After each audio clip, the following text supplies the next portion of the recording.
Najua unanifuata. Wewe sio msalaba. Hebu naomba ujionyeshe.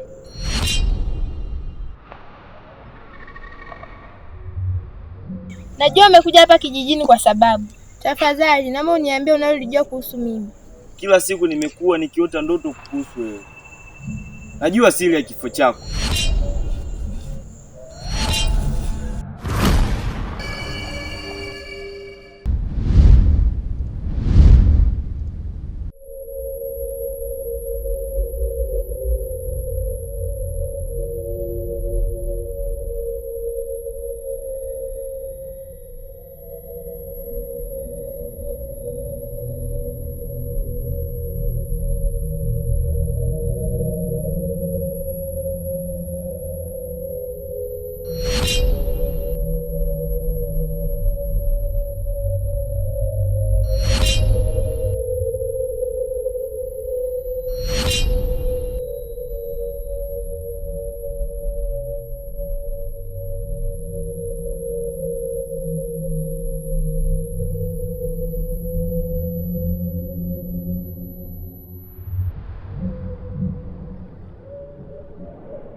Ina maana umeenda kule kaburi la siri?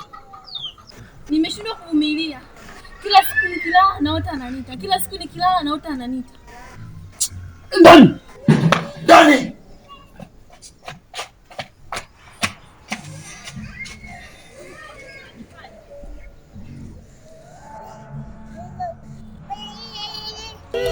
Kumbe siri ilijificha leo yafichuka. Wahusika ni wakina nani huwatumia? Lengo lako ni nini kwetu kijijini? Lengo lako ni nini kwetu?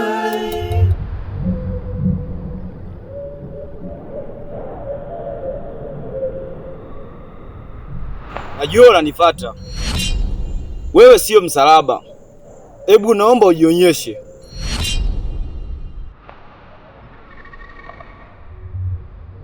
Najua umekuja hapa kijijini kwa sababu.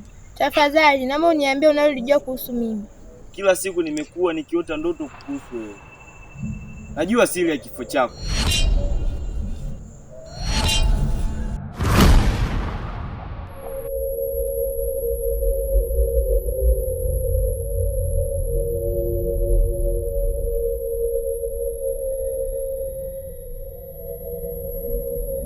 Mzimu wa msitu, mzimu wa msitu, mzimu wa msitu, na kuita mara 3.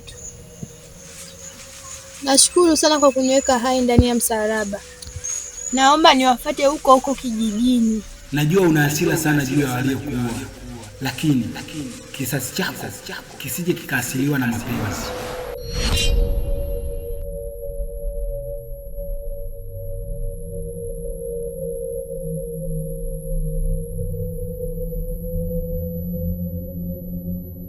Kumbe siri ilijificha leo yafichuka. Wahusika ni wakina nani huwatumia? Lengo lako ni nini kwetu kijijini? Lengo lako ni... Mjomba. Tupo mjomba. Mjomba. Karibu sana mjomba. Mjomba sawa mjomba. Njema kabisa kao. Karibu kitu. Asante mjomba. Vipi mjomba? Sasa umekuja bila hata simu? Mjomba. Kwa sababu kubwa ambayo imenileta hapa kijijini. Sikuwa hata na haja ya kupiga simu. Kwa sababu gani hiyo? Ni kwema lakini. Kuna ndoto huwa inanisumbua kila siku. Kuna binti alipotea kwenye hichi kijiji. Je, unajua? Mjomba. Kuna mambo mengi sana yanayotokea hapa kijijini. Cha kukushauri, usijihusishe na jambo lolote.